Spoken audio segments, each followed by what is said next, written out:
أحبائي المشاهدين، إن شاء الله تكونوا بخير. اليوم راح أعمل لكم أكلة مندي باللحمة على أصولها من أفضل ما يكون. الوصفة راح تكون كتير بسيطة، بس امشوا عليها يعني بالعيارات خطوة بخطوة، إن شاء الله راح تطلع نفسها معكم. وهلأ تعالوا معي لنشوف كيف التحضير. راح نحتاج هون لقطعتين لحم موزات بعضمه هيك بهذا الشكل. عندي هون شوية زنجبيل و3 قرون فلفلة وبصلة، وهي الباقة العطرية، ورقة غار، قرفة، لومي، هيل، قرنفل. راح نحتاج ل3 كاسات رز بسمتي. في عندي هون شطة سورية، ملح، كركم، فلفل. هدول راح نستخدمهم يعني حسب الكمية اللي راح نحطها. في عندي هون بهارات المصالح، اللوز آخر شي، والزبيب نفس الشي. عندي هون كمون حب، كزبرة حب، عصفر.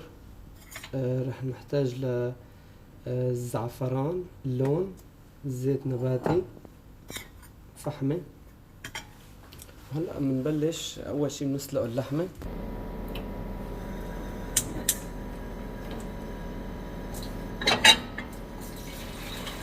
اول شي بنسلق اللحمة.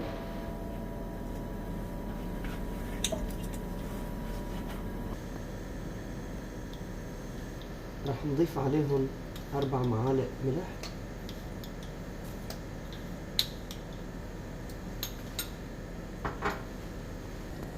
وهلا عم تغلي. بنشيل الزنخة اول شي،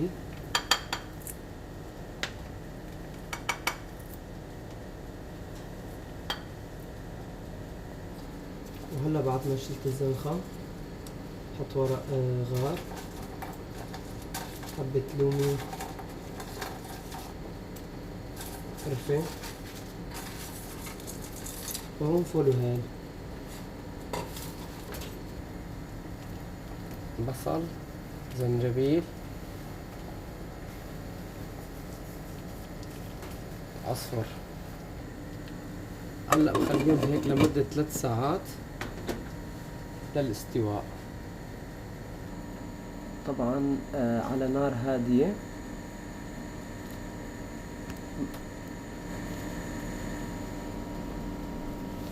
هيك لمدة 2.5 ل3 ساعات. عندي اللحمة هون قربت تستوي تقريبا، بدها شي نص ساعة، يعني صار 2.5 ساعة. هلا بنروح ننقع الرزات في المي. انا بنقع الرز 10 دقايق بس، مو اكثر. الرز صار جاهز بعد 10 دقايق صفيناه. هلا بنجي نطبخ الرز المندي. عندي هاي الطنجرة اللي بدي اطبخ فيها الرز زي هيك. هلا بعد شوي راح نحط اللحمة هون، بنتبلها ونحطها هيك اخر شي بالفرن. هلا نبلش اول شي نعمل خلطة الرز. شوية زيت، تقريبا 5 معالق كبار. عندي هون البصل والفليفلة، رح نقليهم بالاول. حمص شوي البصل بعدين الفليفلة. هلا بعد ما دبلنا البصلات هيك، فليفلة، ورق غار، قرفة، حبتين لومي، هيل وقرنفل،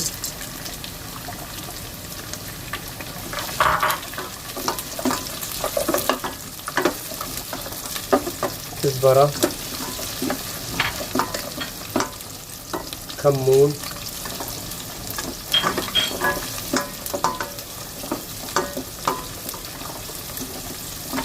هلا هون بنحمص الرز.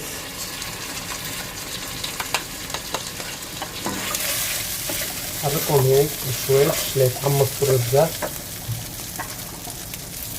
حط عليهم فلفل اسود معلقة صغيرة، معلقة صغيرة مصالة،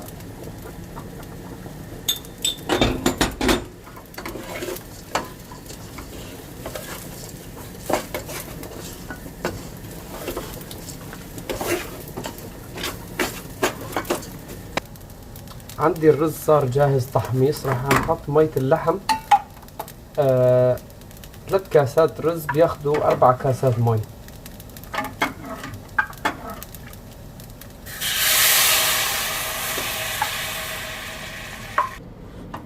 طبعا انا ما عملت اي اضافة ملح لانه بالاساس كنت انا حاطط مع مية اللحم. هلا بنجي نحطها هي هيك، بعدين نشيل اللحمة نحطها هون.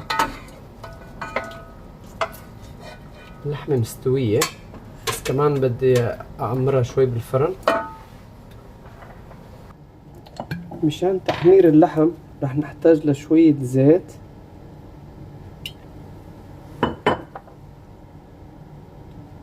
معلقة صغيرة فلفل اسود، معلقة صغيرة كركم،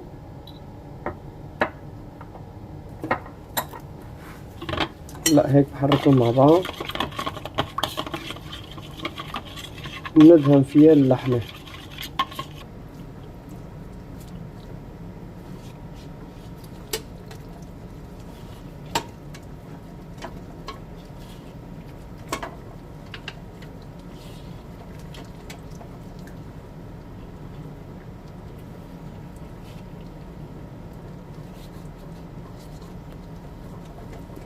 هلا هيك صارت جاهزة، بدنا نسلفنها ونحطها بالفرن.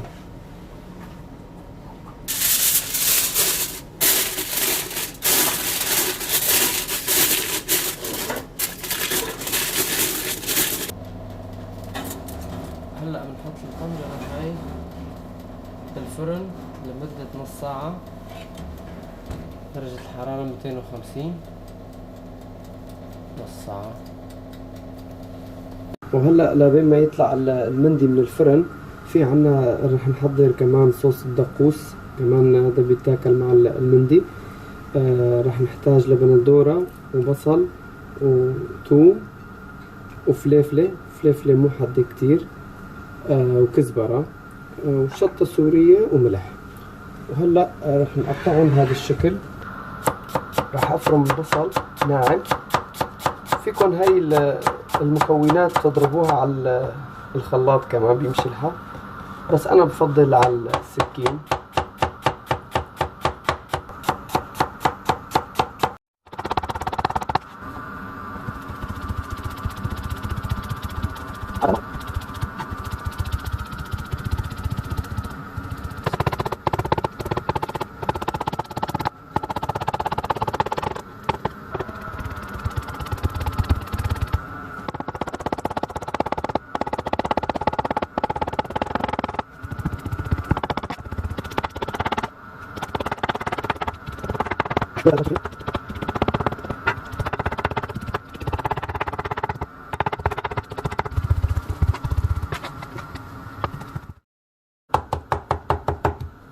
هلا هيك صارت جاهزة.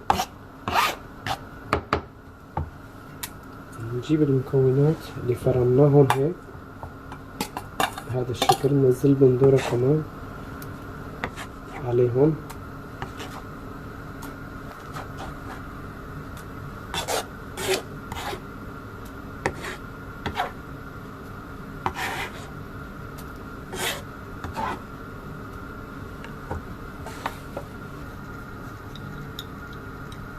بنحط عليها معلقة ملح،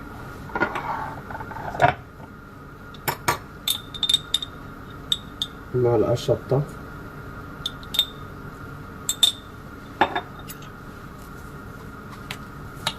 هلا نكسر مع بعض.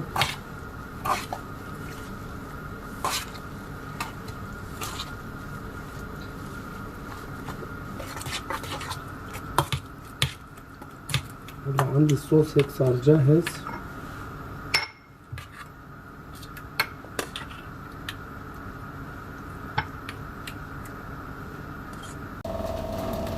هلا بعد 30 دقيقة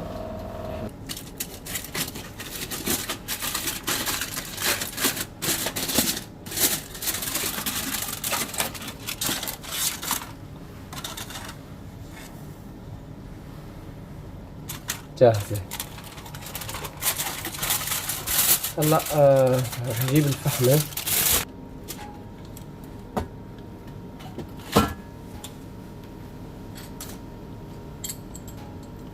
رح احط شوي صبغة الزعفران على الخفيف.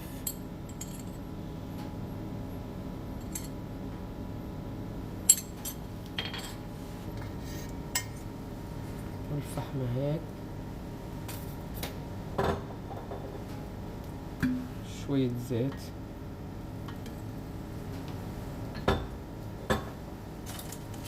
بغطيها هيك لمدة 5 دقايق.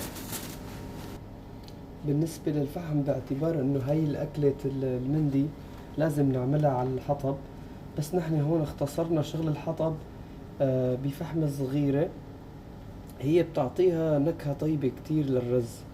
هاي الغرض منها.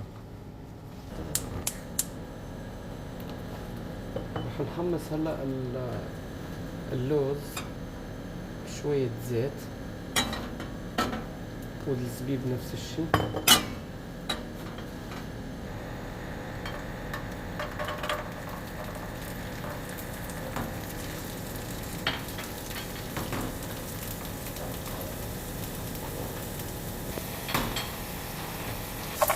حطيت الزبيب كمان.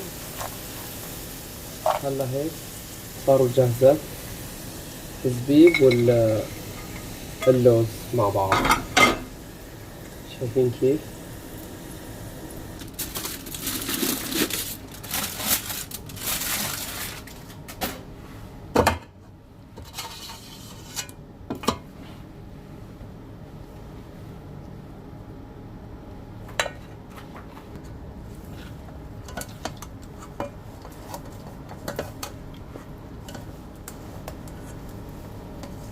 شايفين كيف الرز؟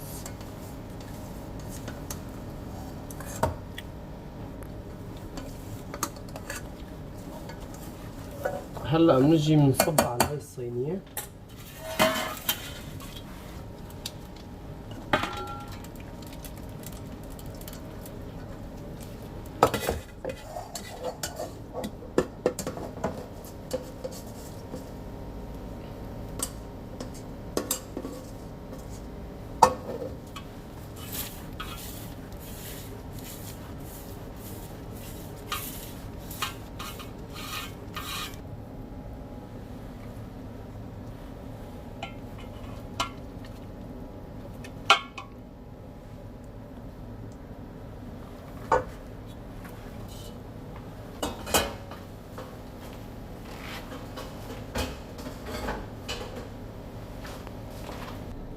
عندي هون شوي ورق الكزبرة، كزبرة خضرة للزينة.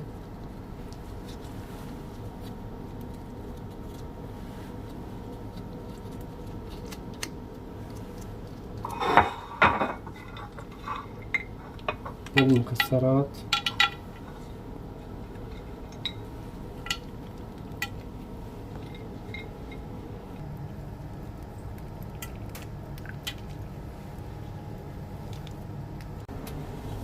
وهلا احبائي بنكون وصلنا معكم لاخر الفيديو.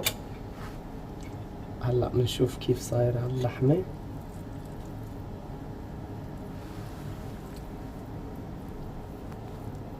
نيفة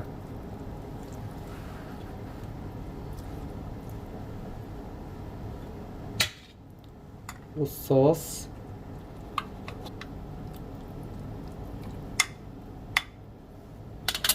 أحبائي تابعوا فيديوهاتي، وإذا عجبوكم الفيديو لا تنسونا باللايك والاشتراك، وشكرا.